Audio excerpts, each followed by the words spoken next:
Welcome back to Two Hearts, where stories are weaved to explore the beauty of diverse cultures and the depths of human connection. When someone shows you who they are, please believe them. Or in the case of a woman who has built walls to avoid never being hurt again, believe that there is potentially something more. The beauty of an unlikely pair crossing paths is that not only do they disrupt each other's lives, but they test boundaries and introduce the possibility for more in the process. Can Leslie and Franklin dispel past hurts, or will they simply pass each other by? Please enjoy Worth the Wait. And as always, don't forget to like, comment, and subscribe so that more members of our community continue to find content like this. The morning air was crisp against Leslie Hendricks' dark skin as she stretched her toned legs at the starting line of the annual 10K fundraiser. Her athletic form, wrapped in sleek running gear, drew appreciative glances from men around her. Nothing new for the stunning financial asset manager whose presence commanded attention wherever she went. "You ready to get beat on this asphalt, Hendricks?" Rachel, her best friend since childhood, teased as she adjusted her race bib. Leslie's full lips curved into a sly smile. "I'm always ready to beat your asphalt, Rachel. That's how you keep me coming back to this thing year after year." Rachel rolled her eyes. "No, you come back because you're secretly a good person who cares about children in war-torn countries, despite your cold and calculating routine." Leslie's smile tightened slightly at the mention of her carefully constructed persona. "I'm here because you guilt-tripped me into writing a check that could feed a small village for a year." "A check that you could easily afford and wouldn't even notice missing from your portfolio," Rachel countered, her tone softening. "I love you, Les, even if you won't admit you have a heart." Leslie's eyes scanned the crowd, her gaze sharp and assessing, as if searching for threats or opportunities. "The heart is a liability, Rachel. It's a weakness that men exploit. I learned that lesson a long time ago." Before Rachel could respond, a man sidled between them as if they weren't in conversation and faced her friend. "Leslie Hendricks, I thought that was you," the handsome but rude man stated, standing much closer to Leslie than was appropriate for someone she'd only met once. "Good morning." "Jeff," the man offered when it became clear Leslie was not going to say more. "Good morning, Jeff," she pacified. Leslie looked at Jeff, Rachel looked at Leslie, and Jeff just stood there as if he were expecting more. "Oh, where are my manners? Jeff, this is my best friend in the world, Rachel Blay. Rachel, this is Jeff," Leslie said perfunctorily. "Pleased to meet you," Rachel smiled politely, although she was biting the inside of her cheek to keep the bark of laughter at bay. Why her bestie insisted on this one-and-done lab style, she would never know. "Yeah, pleasure," Jeff muttered as he shook Rachel's hand, then turned back to Leslie. "I didn't know you were a runner, Jeff," Leslie said after an awkward beat of silence. She looked past him at Rachel, who was making faces at her behind Jeff's back. "Oh no, this is my first 10K. I remember you telling me you were going to run it," Jeff corrected, before dropping his voice. "When I didn't hear from you again after that night, I thought I'd come out here today and see if after the race we could catch up." "Apologies, Jeff. I won't be available after the race," Leslie expressed, now annoyed. When she and Jeff first met, she was crystal clear about her boundaries and not being interested in exploring anything past their arrangement. He'd been in complete agreement then, which is why she found his pursuit of her now so off-putting. "Well, how about—" Before he could finish his thought, the starting horn blew, and the runners surged forward. Leslie conveniently moved away from him, allowing the athletes in motion to separate them even further. Adjusting her focus from Jeff's blatant attempt to spin the block, she eventually fell into an easy rhythm, her powerful legs eating up the pavement. She'd always been athletic, another weapon in her arsenal of attraction, along with her striking features and the confidence that radiated from her like heat from a flame. By the 3-mile mark, Jeff was nowhere to be found. But Leslie did notice a tall, blonde man keeping pace beside her. His hazel eyes met hers with a competitive glint as they both pushed up a particularly challenging hill. Sweat beaded on his chiseled features, and Leslie felt an unfamiliar flutter in her chest, annoyance at being challenged, mixed with something else she refused to name. "Trying to show me up?" she asked, her voice breathless but steady. The man grinned, revealing perfect white teeth. "Just keeping up with the competition." "You're fast," she complimented begrudgingly. "So are you," the man noted. "Most women can't hang with me past the first mile." Her laugh was meant to be maniacal, but came out genuinely amused. "Is that right? Well, I'm not most women." The man's eyebrows rose at her confident comeback. "No, you're definitely not most women." They ran in companionable silence for a while, the rhythm of their feet against the pavement creating an unexpected intimacy. Leslie found herself enjoying the challenge. The way he pushed her to maintain her pace when she might have otherwise slowed. As they approached the finish line, he surged ahead slightly, then seemed to wait for her, allowing her to cross just moments before him. They both collapsed into stretches, breathing heavily. "Franklin Cone," he said, extending a hand. "That was impressive. You pushed me to a new PR." "Leslie Hendricks," she replied, shaking his hand. His grip was firm, his skin warm against hers. "Glad I could be of service." Franklin's eyes crinkled at the corners. "How about I buy you a coffee as a thank you and to warm up? There's a great place just around the corner." Leslie hesitated, her guard immediately going up. This was how it always started. The charming man, the innocent invitation, the slow seduction that led to the inevitable betrayal.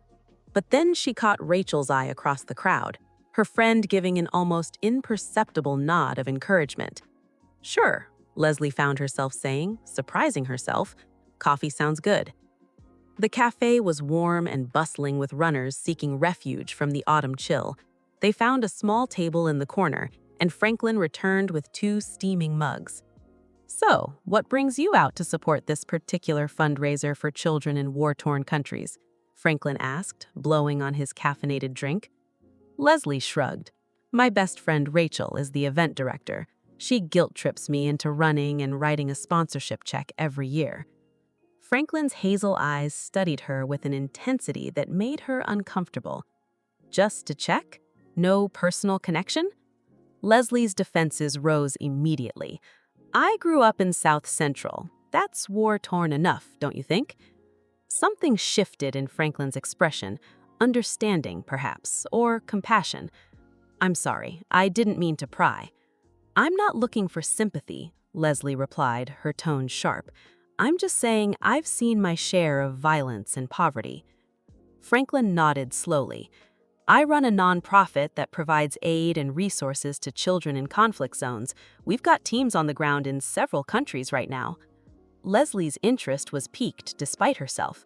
"That's admirable." "It's necessary," Franklin corrected gently. "Someone has to help the innocent victims of adult conflicts." Their conversation flowed easily after that, Leslie finding herself sharing more than she normally would about her work as a financial asset manager, about her childhood, about her philosophy on relationships, or lack thereof. "I don't do relationships," she stated bluntly when Franklin asked if she was seeing anyone. "They're messy and complicated and always end in disappointment." Franklin's eyes held hers without judgment. "That's a pretty cynical view for someone so young." Leslie laughed humorlessly. "Cynicism is realistic. I save myself the heartache by not getting attached in the first place." "Does that work? Not getting attached?" "It works better than the alternative," Leslie replied, finishing her coffee. "Well, this has been enlightening, but I should get going." "Leslie," said Franklin as she stood to leave, "I'd like to see you again, not for anything serious, just dinner, maybe, as a thank you for pushing me to that personal record today." Leslie hesitated, every instinct screaming at her to walk away, but there was something about his earnestness, the way he looked at her without the usual predatory gleam she was used to seeing in men's eyes. "Fine," she heard herself say, "but dinner only, and I'm picking the place." Franklin smiled with amusement and genuine relief.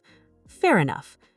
As Leslie walked away, she could feel his eyes on her back, and for the first time in years, a small part of her wondered if maybe just maybe, she was making a mistake. The restaurant Leslie chose was exclusive and expensive, the kind of place where deals were made and power was demonstrated. She'd worn her most stunning dress, a deep crimson number that hugged her curves and contrasted beautifully with her dark skin, and watched with satisfaction when Franklin's eyes widened when he saw her. "You look," he began, then seemed to search for words. "Astonishing." Leslie allowed herself a small smile. "Thank you." Their dinner conversation was surprisingly engaging. Franklin spoke passionately about his work, about the children he'd helped, the difference his organization was making. Leslie found herself drawn to his intensity, his commitment to something beyond himself. "What made you start your nonprofit?" asked Leslie, swirling the wine in her glass. Franklin's expression grew serious. "I saw things during my time in the military that I couldn't unsee." Children caught in crossfires, families torn apart by conflicts they didn't create. I came back with a mission.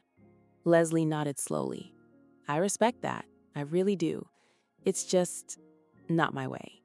What is your way? Franklin asked, his gaze direct and unwavering. Leslie shrugged. I make money. I give some of it away. I try not to get too invested in anything that can break me. Like relationships? He suggested gently. Especially relationships, Leslie confirmed. After dinner, Franklin suggested a walk through the nearby theater district. As they strolled hand in hand, Leslie felt the familiar pull of attraction, the magnetic energy that always preceded her conquests. She tightened her grip on his hand, leaning into him slightly. My place isn't far, she murmured, her voice low and inviting. Franklin stopped walking, turning to face her. The streetlights cast shadows across his features, making his expression difficult to read. Leslie, he began, his voice strained, I'm incredibly attracted to you, more than I've been to anyone in a long time. But, Leslie prompted, her body already tensing with rejection. Franklin sighed, running a hand through his blonde hair. But I'm not going to sleep with you tonight, or any night soon, unless things change between us. Leslie recoiled as if slapped. Change between us? What is that supposed to mean? It means I like you, Franklin said, his eyes sincere. I really like you, and I don't want this to be just another one-night stand for either of us. Leslie laughed humorlessly. Presumptuous much? You won't even know me. I know enough, Franklin countered. I know you're brilliant and funny and guarded. I know you use sex as a weapon and a shield. I know you're scared of something that happened in your past. Leslie's anger deflated slightly, replaced with unease. You don't know anything about me. Then tell me, Franklin urged softly. Let me in. Why don't you do relationships? Leslie shook her head, turning to walk away. This was a mistake. Franklin caught her arm, his touch gentle but firm. Please, Leslie, just talk to me. She hesitated, then reluctantly allowed him to lead her to a nearby bench. The night air was cool, and she wrapped her arms around herself, a subconscious barrier. I was 19, she began, her voice barely above a whisper. A sophomore at USC. I was smart, ambitious, and naive enough to believe in happily ever after. Franklin listened without interruption, his presence a steady comfort. There was this guy, Marcus, senior, fraternity president, supposedly destined for great things. He pursued me relentlessly, said I was different, special, the one he'd been waiting for. Leslie's voice grew bitter. I was stupid enough to believe him.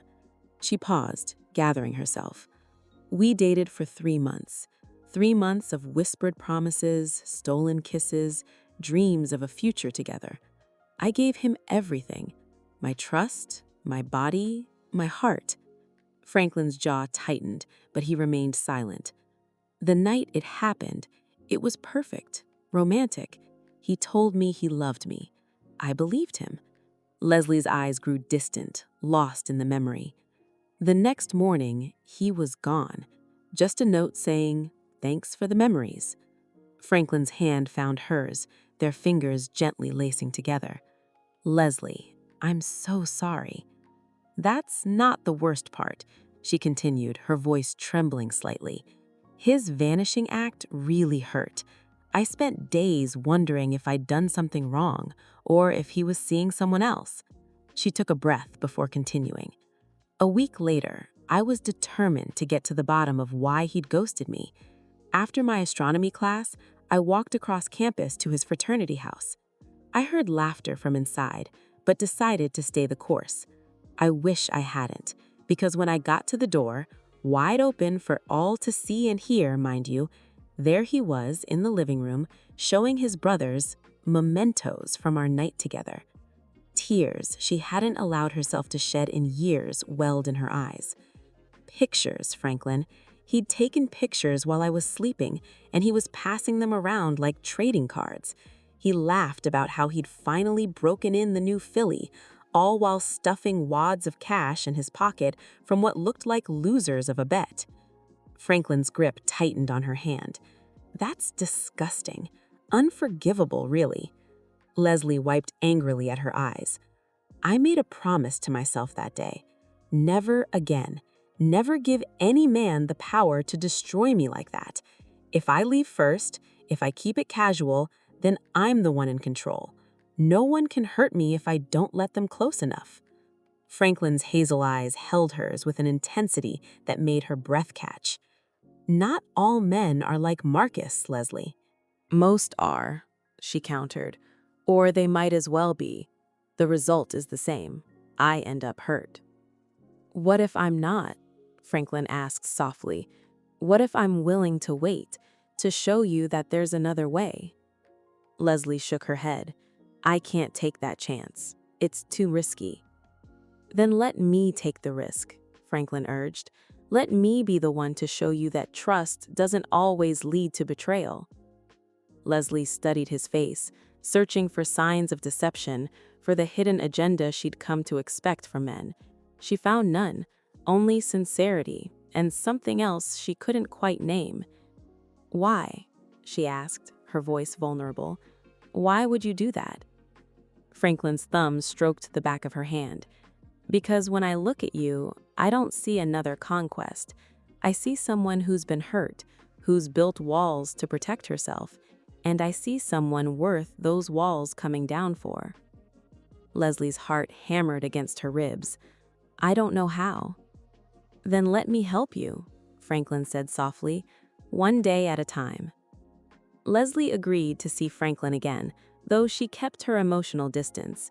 They met for coffee, went to museums, walked through parks.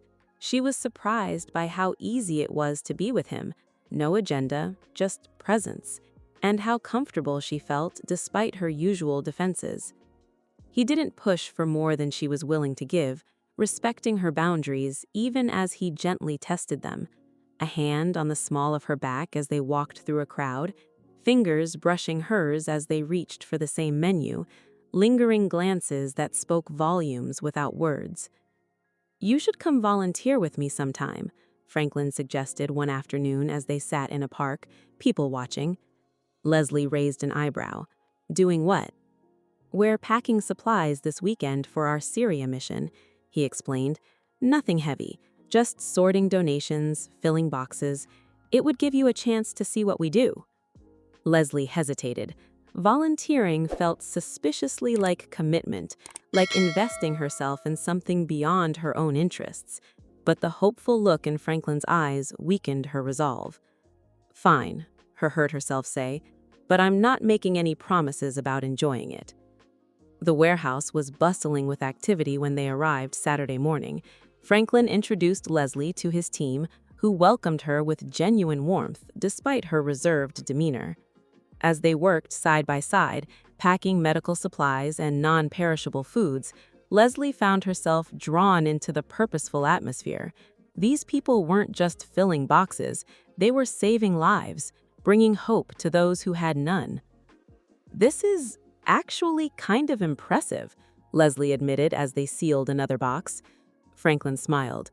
"Told you you might enjoy it." "Don't push it," she warned, though without her usual bite. By the end of the day, Leslie had filled more boxes than anyone on their team. As they cleaned up, Franklin's arm wrapped around her shoulders. "You're amazing, you know that?" he murmured into her hair. "I'm efficient, there's a difference." "You're amazing," he repeated, his voice firm, "in every way." That night, he kissed her, just a gentle press of lips against hers, but it sent electricity through Leslie's entire body. For the first time in years, she found herself wanting more, yet terrified of what that might mean. "Come to church with me tomorrow," Franklin asked, his forehead resting against hers. Leslie pulled back slightly. "Church? I haven't been to church since I was a kid." "Please?" he asked. "For me?" Leslie studied his face, saw the hope in his eyes. "Fine, but I'm not promising to enjoy that either." The church was warm and welcoming, filled with all kinds of people who seemed genuinely happy to be there. Franklin introduced Leslie to his mother, an elegant woman with kind eyes and a smile that reminded Leslie of her son.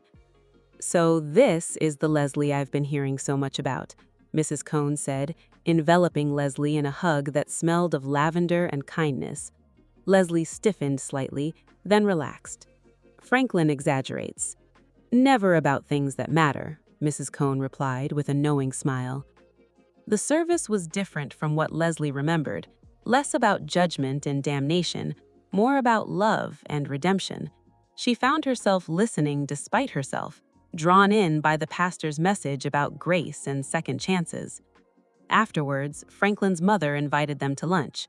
As they ate, Leslie found herself opening up in ways she hadn't expected, sharing stories about her childhood, her career, even mentioning Rachel and their unlikely friendship. "You've been through so much," Mrs. Cohn said, her eyes filled with compassion. "And yet here you are, strong and successful." "Survival is its own kind of success," Leslie replied, surprised by her own vulnerability. Franklin's hand found hers under the table, his fingers lacing through hers. Leslie didn't pull away. Months passed in a blur of coffee dates, movie nights, volunteer sessions, and Sunday church services. Leslie found herself looking forward to their time together, anticipating Franklin's calls, missing him when he was away on mission trips. She still kept parts of herself guarded, still maintained emotional distance, but the walls were weakening, brick by brick. She was falling for him, dangerously, irrevocably, and though it terrified her, she couldn't seem to stop herself. They were having dinner at a trendy restaurant one evening when Leslie felt eyes on them. She turned to see a man staring at their table, someone familiar, though it took her a moment to place him. "Mark," she said, her voice tight as recognition dawned. Mark smiled, though it didn't reach his eyes. "Leslie Hendricks, as I live and breathe, and here I thought you'd forgotten all about me." Franklin's eyes narrowed slightly. "Do I know you?" Mark laughed, a harsh sound. "Not personally, no, but Leslie and I go way back, don't we, Les?" Leslie's jaw tightened. "We had dinner once, that's all." "Once?" Mark's smile widened. "Is that how you're telling it now? I seem to remember the evening being a bit more memorable than that." Franklin's posture changed subtly, his body tensing. "Is there a problem here?" "Not at all," Mark said, though his eyes never left Leslie. "Just catching up with an old friend. Though I'll admit I was surprised when you never called again, Les. After a night like that, most women would have." Leslie's face burned with humiliation. "I think you should leave." Mark ignored her, addressing Franklin instead. "She's something else, isn't she? All fire and passion one minute, ice cold the next. Though I have to say, the fire part definitely outweighs the frigidity." Franklin stood slowly, his movements deliberate. "I believe my girlfriend asked you to leave." Mark's eyes widened slightly at the confidently articulated title, though he quickly recovered. "Girlfriend? That's rich. Les doesn't do girlfriends, or boyfriends for that matter. She does transactions, exchanges, mutual satisfaction with no strings attached." Isn't that right, Les? Leslie's hands clenched into fists beneath the table. Mark, I'm warning you. Warning me? Maybe I should be warning this guy, he scoffed. That you'll use him and lose him like you have so many others? That you'll get what you want and then disappear without a word? His eyes raked over her dismissively. Though I have to admit, for a cold-hearted witch, you're surprisingly hot between the sheets. Worth the rejection, if you know what I mean. He smirked haughtily at the seething man standing across from him. Franklin moved so quickly Leslie barely registered it. One moment he was standing beside their table, the next he had Mark by the collar, pressing him against the nearest wall. You will apologize to Leslie. Now, Franklin said, his voice dangerously low. And then you will walk out of here and never speak to her again. Mark's face paled. Hey man, no need to get physical. We're just having a conversation. Apologize, Franklin repeated, his grip tightening. Fine, Mark choked out. Sorry, Leslie, didn't mean to upset you. Franklin released him slowly. Now leave. Mark straightened his collar, shooting Leslie a venomous look before walking away. The restaurant was silent, all eyes on their table. Franklin returned to his seat, his expression unreadable. Are you okay? Leslie nodded, though her hands trembled slightly. I'm fine, thank you. He's a jackass, Franklin said simply. He's not wrong, Leslie countered, her voice barely above a whisper. About me, I mean. Franklin's eyes softened. That's not who you are anymore, Les. Not with me. Leslie's heart ached with the truth of his words. You're sure? Or have I just got you fooled? You're not fooling anyone, Franklin replied, his hand covering hers. Especially not me. As geopolitical tensions escalated overseas, Franklin's missions became more frequent and more dangerous. Leslie found herself worrying each time he left, checking news updates obsessively until word came that he was safely home. I have to go to Syria, Franklin said one evening, his expression serious. The situation there is deteriorating rapidly. Children are starving, families are displaced. My team is needed. Leslie's heart sunk. How long will you be gone? 3 weeks, maybe a month, he replied, depending on the situation on the ground. She nodded slowly, though inside she was screaming. This was exactly what she'd been afraid of, caring so much that loss became unbearable. You'll be careful? She asked, her voice tight. Franklin pulled her into his arms. Always. I have too much to come home for now. Leslie buried her face in his chest, inhaling his scent. I hate this. I know, he murmured against her hair. But it's who I am. It's what I do. I know, she sighed. That doesn't mean I have to like it. He tilted her face up to his hazel eyes searching hers. Don't pull away from me, Les, while I'm gone. Don't build those walls back up. Leslie's throat tightened. I'll try. Promise me, he urged gently. She hesitated, then nodded. I promise. The night before he left, she stayed over at his home. She'd taken off work and they'd spent every waking moment together that day. Leslie had brought over groceries to cook him his favorite meal, and Franklin had selected the evening entertainment, one rom-com and one action movie. Halfway through the second film, Leslie had begun to cry silently. Registering the shift in her demeanor, Franklin turned and kissed her. Already feeling the loss, Leslie clung to him, the intimate moment quickly transitioning from kindling to inferno. The movie forgotten, Franklin swooped her up from the sofa and headed for his bedroom. Laying her onto the bed and joining her there, the re-established connection was nothing like Leslie's previous encounters. No hurried passion, no selfish taking. Franklin worshipped her body with his hands, his lips, his eyes, as if memorizing every curve, every response. I love you, he whispered against her lips, his fingers caressing her face. Leslie's breath caught. Franklin? You don't have to say it back, he continued gently. Not until you're ready, but I needed you to know. Leslie reached between them for his waistband, and he caught her wrists gently. Leslie, we can't. The harshness of Franklin's deep breath made it evident that this was as hard for him now as it had been for her for months. "But you just said you loved me," she pointed out, genuinely confused. "I do. I don't know where you came from or how it happened so quickly, but I do. I just don't want our first time to be a frenzied exchange because I'm leaving, or—" He paused. "Or?" she prompted, looking up into his handsome face. "I'm no longer billed for flings and hookup culture, Les," he stated gently. "I deserve more, and so do you," he finished. "So what are you saying?" Leslie asked, the uncomfortable knot of rejection rising in her throat, causing her to sit up off the bed. "Stay," he whispered, and grabbed her hand when she moved to stand. "We deserve more than uncommitted passion and careless satisfaction. Build this relationship with me. Know me, trust me, commit with me, please." Leslie didn't say anything. What could she say? This man was asking for exclusivity and commitment, and it wasn't that she didn't want that with him, that she hadn't already been practicing these same relationship tenets with him. It was just that giving up control meant that she was vulnerable, that she was at his mercy. Not trusting herself to speak intelligibly, Leslie returned to the bed and let Franklin kiss her deeply before pulling her into a strong embrace. His hold was so affectionate and tender that it brought tears to Leslie's eyes. "I'm scared." "I know," he murmured, holding her closer. "But we'll face it together." The first week without Franklin was a dull ache. The second was agony.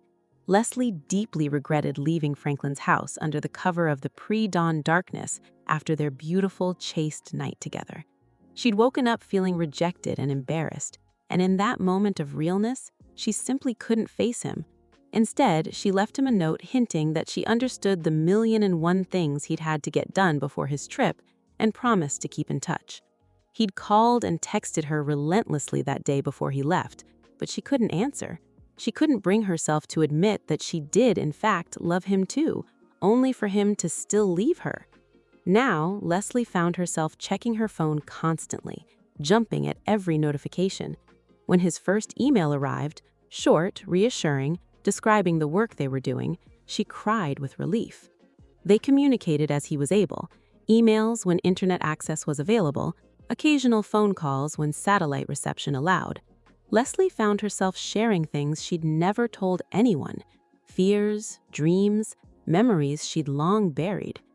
"I miss you," she admitted during one call, her voice thick with emotion. "I miss you too," Franklin replied. "More than I can say. How are you, really?" "I'm sorry," she blurted. "I know. I shouldn't have left like that. I understand."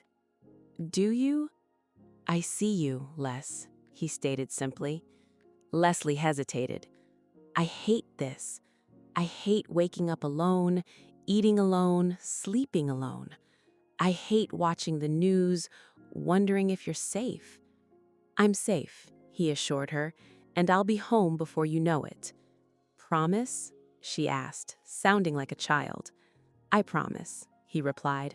"I'll always come home to you." The call came 4 weeks into Franklin's deployment. Leslie was at work when her phone rang, Rachel's number flashing on the screen. "Rachel, is everything okay?" "Leslie," Rachel's voice was strained. "Have you heard from Franklin?" "Not since yesterday morning," Leslie replied, her heart beginning to race. "Why? What's happened?" "There's something on the news about an aid convoy in Syria. Attacked. Some of the aid workers, they're missing." Leslie's blood ran cold. "Missing? What do you mean missing?" "They don't know for sure," Rachel continued quickly. "It's all preliminary reports. No names have been released. But Franklin's team was in that area." Leslie's mind reeled. "No, he would have contacted me. He promised." "I know," Rachel said gently, "but you need to be prepared, just in case." Leslie ended the call without another word, her hands shaking so badly she could barely hold the phone. She tried Franklin's number, straight to voicemail. She tried the mission office. No information available.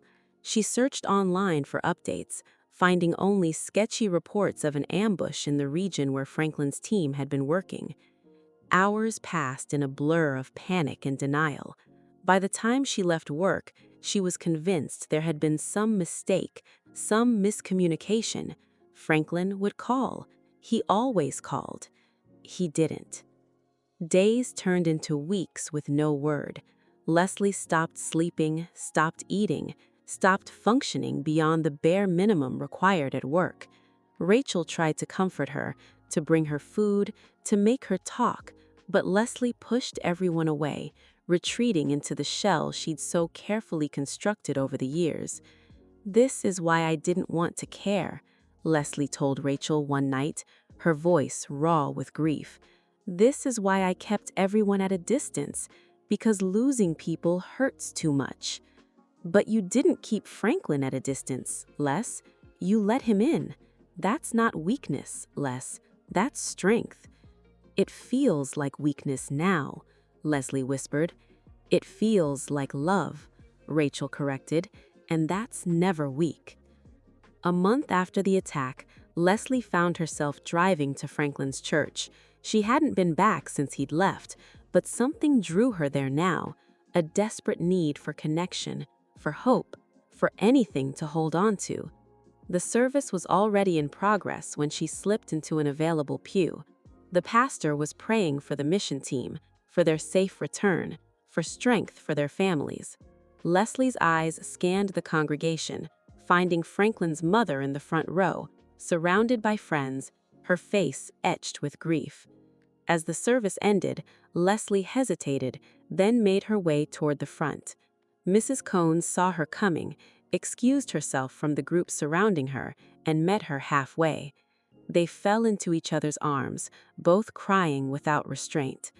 "No news," Mrs. Cohn whispered against Leslie's hair. "But we're not giving up hope."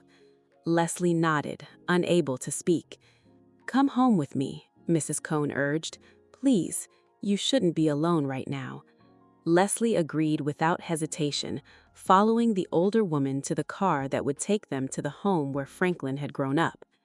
The house was filled with keepsakes of Franklin's life: photos on the mantle, trophies on shelves, artwork on the refrigerator.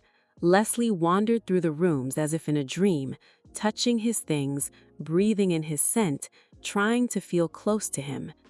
"Tell me about him," Leslie asked, as they sat at the kitchen table, mugs of tea between them. Mrs. Cohn's eyes softened. "Kind.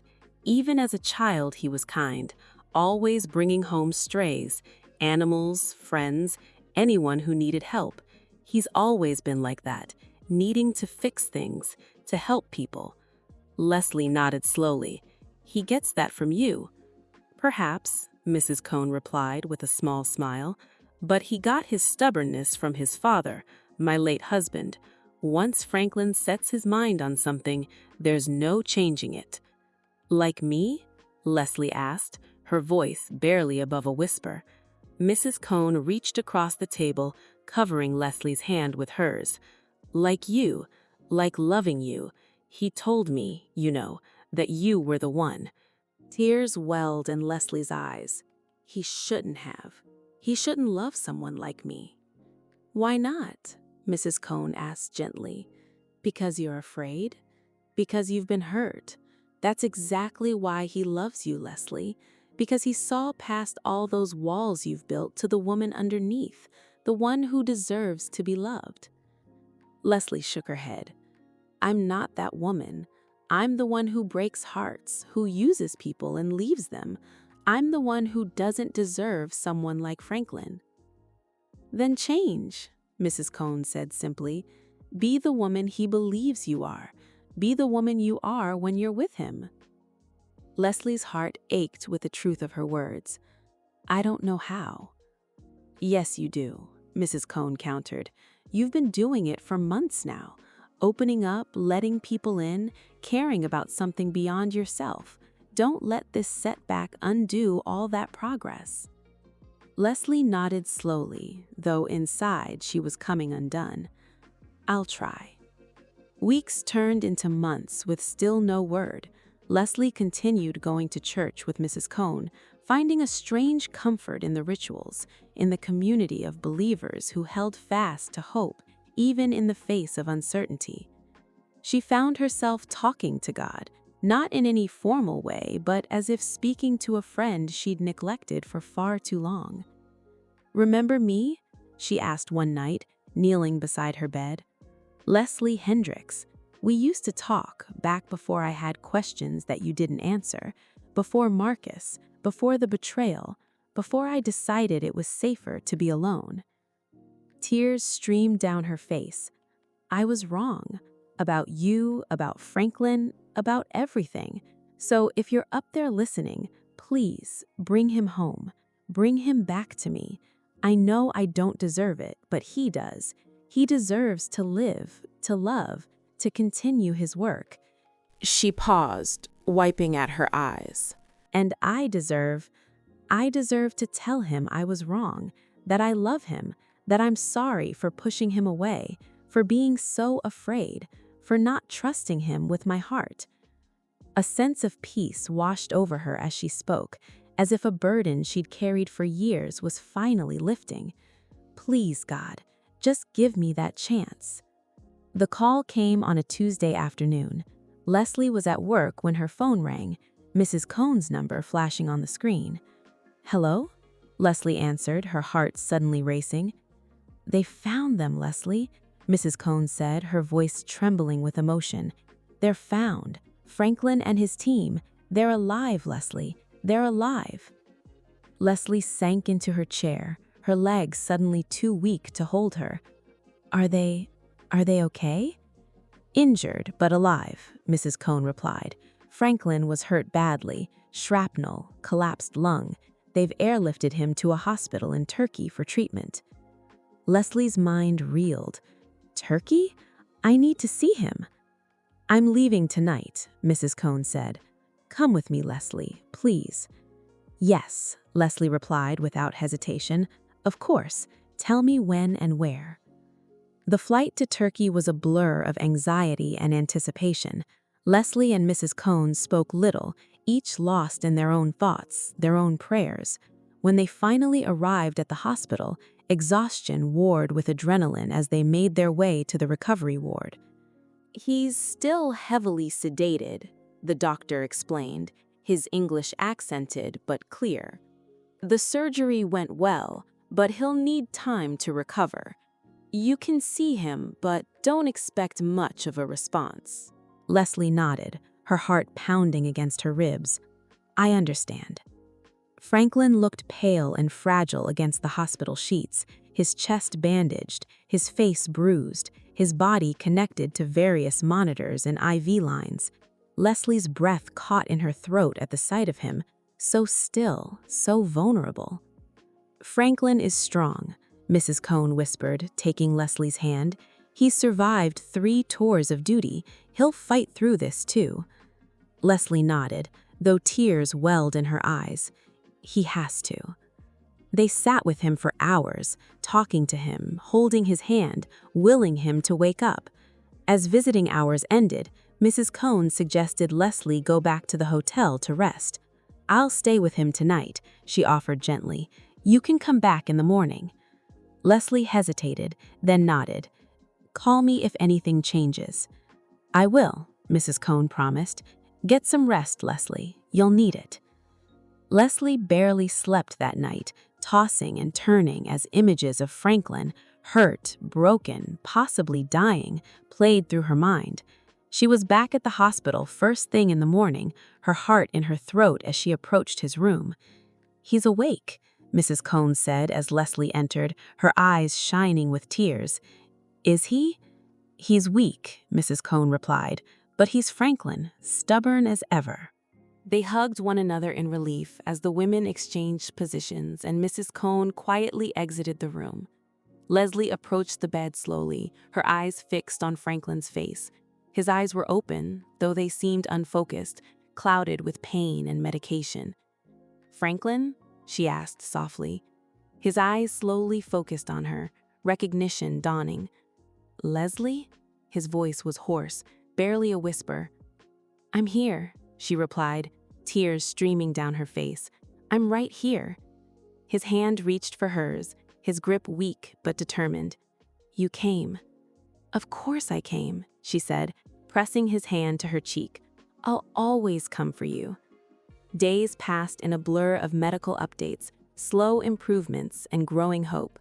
Franklin grew stronger with each passing day, his color returning, his voice becoming clearer, his humor reemerging despite the pain. "You look terrible," Leslie teased one afternoon as she adjusted his pillows. Franklin managed a weak smile. "You should see the other guy." Leslie's expression softened. "Seriously, though, how are you feeling?" "Better, thanks to you." "I didn't do anything," she countered. "Yes, you did," Franklin insisted. "You're here. That's everything." Leslie's heart swelled with emotion. "I love you, Franklin Cone. I've been such an idiot, so afraid, so guarded, but I love you. I should have said it before, should have told you every day, but I was scared." Franklin's eyes filled with tears. "I know, Les. I've always known."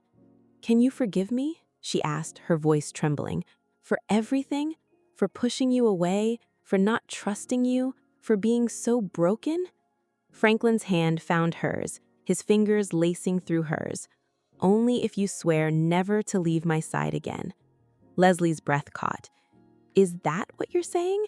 That you want me with you? Forever?" Franklin's eyes held hers with an intensity that made her heart race. "I'm saying you're the one, Leslie, the one I've been waiting for, the one I want to spend the rest of my life with, the one I want to come home to, no matter where in the world I'm called to serve." Tears streamed down Leslie's face. "I want that too, more than I've ever wanted anything." "Then say yes," Franklin urged gently. "Say you'll be my wife." Leslie laughed through her tears. "Yes, of course, yes." Franklin's smile was weak but radiant. "I knew you'd come around eventually." "Don't push it," Leslie teased, though her heart was soaring. "You're still recovering from major injuries." "Then kiss me, but gently, woman, very gently." Leslie leaned in, pressing her lips to his with a tenderness that spoke of all the love they'd yet to discover, all the life they'd yet to live together. It was a beginning, not an end, a promise of forever in the aftermath of near tragedy. As they parted, Franklin's eyes held hers with an intensity that made her breath catch. "I love you, Leslie Hendricks, soon to be Cone." Leslie's heart swelled with a joy so profound it almost hurt. "I love you, Franklin Cone, more than you'll ever know." Months later, as they stood before family and friends, exchanging vows in the church where they'd first found solace together, Leslie reflected on how far they'd come, from a chance meeting at a fundraiser to this moment of perfect commitment. "I do," she said, her voice clear and strong, her eyes locked on Franklin's. As the minister inquired about his willingness to head their household and lead with love, Franklin's tear-filled gaze shined down on the woman who had completely captured his heart. "I do," he replied, standing before her, his hands planted possessively on her chiffon-covered hips. When they kissed, husband and wife at last, Leslie realized that the walls she'd so carefully constructed around her heart had finally crumbled, not under force, but under the gentle persistence of a love that refused to give up. A love that saw past her defenses to the woman beneath, the woman who deserved to be loved, to be cherished, to be whole. Reluctantly pulling their lips apart, but smiling nonetheless at their heckling audience, she knew with certainty that despite all the pain of her past, all the heartbreak and betrayal, it had all led her here, to this man, this love, this life she never dared to dream possible. 2 years to the day after they first met at the 10K fundraiser, Leslie and Franklin stood at the starting line of the same race, their hands clasped between them. "You ready to get beat this year, Cone?" Leslie teased, echoing the words Rachel had spoken so long ago. Franklin laughed, his hazel eyes crinkling at the corners. Not a chance, Hendrix. I've been training. Leslie raised an eyebrow. Is that right? Well, we'll see about that. As they started running, falling into an easy rhythm, Leslie felt the same flutter she'd experienced that first day, though now it was accompanied not by fear or suspicion, but by the comfortable certainty of a love that had withstood every test, every challenge, every obstacle. They kept pace with each other through the miles, their hands occasionally brushing, their eyes meeting with unspoken understanding. As they approached the finish line, Franklin surged ahead slightly, then waited for Leslie, allowing her to cross just moments before him, just as he had 2 years ago. "Still letting me win?" Leslie asked as they collapsed into stretches, breathing heavily. Franklin grinned, his eyes shining with love. Some traditions are worth keeping. Leslie's heart swelled with emotion. That they are. As they walked away from the finish line, hand in hand, Leslie reflected on the journey that had brought them here, from chance encounter to true love, from heartbreak to healing, from fear to faith. It hadn't been easy, but it had been worth it. Every painful moment, every difficult conversation, every tear shed, and every fear faced. "You know," Franklin said, breaking into her thoughts, "I was thinking." Leslie raised an eyebrow. "Dangerous habit for you." He laughed, pulling her closer. "I was thinking that maybe it's time we expanded our family, if you're interested." Leslie's breath caught. "Franklin." "Just think about it," he continued gently. "No pressure, but I can't think of anyone who would make a better mother than the woman who taught me how to truly love." Tears welled in Leslie's eyes. "Yes," she whispered without hesitation. "Yes, I want that with you." Franklin's smile was radiant. "I was hoping you'd say that." The cones settled perfectly into their marital routine, the thrill of partnership both comfortable and exciting. Leslie continued her work as a financial asset manager, though she found herself taking on more pro bono cases, using her expertise to help nonprofits and small businesses that couldn't afford her usual fees. Franklin continued his work with the mission, but scaled back his overseas travel, focusing more on fundraising and administration, on training new teams to take his place in the field. The timing was impeccable. One afternoon, Leslie found herself standing in the bathroom, staring at a pregnancy test in disbelief. 2 lines. Positive. "Franklin?" she called, her voice trembling slightly. "Can you come in here?" He entered the bathroom, his expression concerned. "Everything okay? You look peaked." Leslie held up the test, her hands shaking.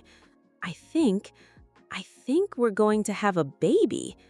Franklin's eyes widened, then filled with tears. "Leslie, are you sure?" "Pretty sure," she replied, her own eyes welling. "Unless you know another reason this thing might show 2 lines." He swept her into his arms, lifting her off the floor as he spun her around the bathroom. "We're having a baby! We're actually having a baby!" Leslie laughed through her tears. "Put me down, you crazy man! You're going to drop me!" Franklin set her down gently, his hands framing her face. "I love you so much." "I love you too," she replied, her heart overflowing with joy, "even though you're currently spinning me around a bathroom like a lunatic." "Hey," he countered with a grin, "this is a happy lunatic, the father-to-be kind." Leslie's hands covered her still flat stomach. "We're really doing this. We're really having a baby." "We are," Franklin confirmed, his eyes shining with love, "and it's going to be amazing." The pregnancy was both wonderful and terrifying for Leslie. Wonderful because she could feel Franklin's excitement, his love for their unborn child palpable in every touch, every word. Terrifying because she'd never imagined herself as a mother, never dared to dream of a family of her own. "What if I'm terrible at this?" she asked one night as they lay in bed, her head on his chest, his hand resting on their growing baby. You'll be an amazing mother, Les. You're already an amazing wife. That's different. Caring for you is easy. Caring for a child, their every need, that's scary. Then we'll be scared together. We'll learn together, make mistakes together, figure it out together, right? Leslie nodded, though her heart still raced with anxiety. Right. Their daughter, Madison Grace Cohn, was born on a sunny Tuesday in May, with Franklin's hazel eyes and Leslie's determination. From the moment Leslie held her in her arms, she knew a love she'd never experienced before, a love so profound it almost hurt. "She's perfect," Franklin whispered, tears falling unabashedly from his eyes as he gazed at their daughter. "Absolutely perfect." Leslie's fingers traced Madison's tiny features. "She has your eyes." "And your stubborn chin," he countered with a laugh. "She is going to be a force to be reckoned with." "Good," Leslie replied, her heart overflowing with love. "The world needs more strong women." Years passed in a blur of first steps, first words, first days of school. Madison grew into a bright, compassionate child, a perfect blend of her parents' strengths, her father's kindness coupled with her mother's fierce intelligence. Leslie found herself transformed by motherhood, by the unconditional love she felt for her daughter, by the joy of watching Franklin become the kind of father she'd always wished she'd had. "Marriage, family, domesticity, you're a natural at this," Rachel observed one afternoon as they watched Franklin and Madison building a complicated Lego structure in the living room. Leslie smiled. "I had a good teacher." "True," Rachel affirmed warmly. "You just needed to find him." Almost a year later, Franklin received a call that would change everything, a request for his help in establishing a new mission in an East African region that had been devastated by a natural disaster, a place where children were suffering and where aid was desperately needed. "I have to go, Les," he said that night, his expression serious. "It's an all-hands situation. They need me." Leslie's heart sank, though she nodded slowly. "I know. You understand, don't you, that this is who I am, that this is part of why you fell in love with me?" Leslie's fingers traced his jaw. "I understand. That doesn't mean I have to like saying goodbye." "Then don't. Come with me," he suggested suddenly. "You and Maddie. We could make it a family mission. Show her what we do, why it matters." Leslie hesitated. "What about school?" "Experiential learning," Franklin responded, not missing a beat. "What, no?" Leslie laughed despite herself. "Look, she only has a few weeks before the summer. What if I go and send for the two of you after?" he offered as a compromise. Leslie thought on it, then nodded. "Let me talk to Maddie, prepare her. But I think you're right. It's time she saw this part of her father's passions." The trip was eye-opening for Madison, who had only ever known her father's work through stories and photographs. Seeing him in action, compassionate, competent, tireless in his efforts to help those in need, filled Leslie with a pride so profound her heart nearly burst. "Daddy's a hero," Madison observed one evening as they served food while watching him organize relief efforts on the other side of the camp with local leaders. Leslie's arm wrapped around her daughter's shoulders. "He is, isn't he? But you know what the best part is?" Madison shook her head. "He doesn't even see himself that way. To him, this is just what you do when you can help, when you have the means, the ability, the opportunity to make a difference." Madison's eyes studied her father with newfound respect. "I want to be like him when I grow up." Leslie's heart swelled with love. "You will be, sweetie, strong and smart and kind, with a heart big enough to change the world." Exhausted but enriched, they flew home a month later. Contented, Leslie watched her daughter sleeping peacefully on one side of her and Franklin on the other, his face relaxed, his breathing even. He looked younger in sleep, less burdened by the weight of the world, though she knew the moment he woke, his mind would return to the work that called him, the people who needed him. "Are you happy?" she asked softly, knowing he was awake before his eyes opened. Franklin's eyes focused on hers, a slow smile spreading across his face. "With you and Maddie?" Always. But that's not what you're asking, is it? Leslie shook her head. Are you happy with the choices you've made, the life you've chosen?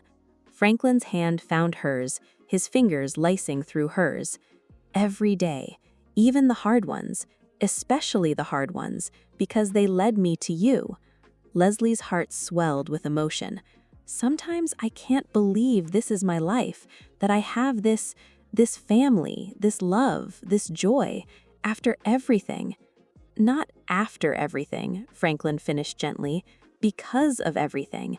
The pain, the heartbreak, the walls you build, they all led you here, to me, to us. Leslie nodded slowly. I used to think love was a weakness, something to be avoided at all costs. And now, he prompted, now I know it's the only thing that matters, she replied, her voice thick with emotion.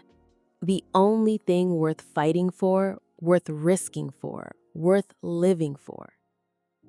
Franklin's arms wrapped around her, pulling her into a passionate kiss. And that alone makes me the happiest man in the world.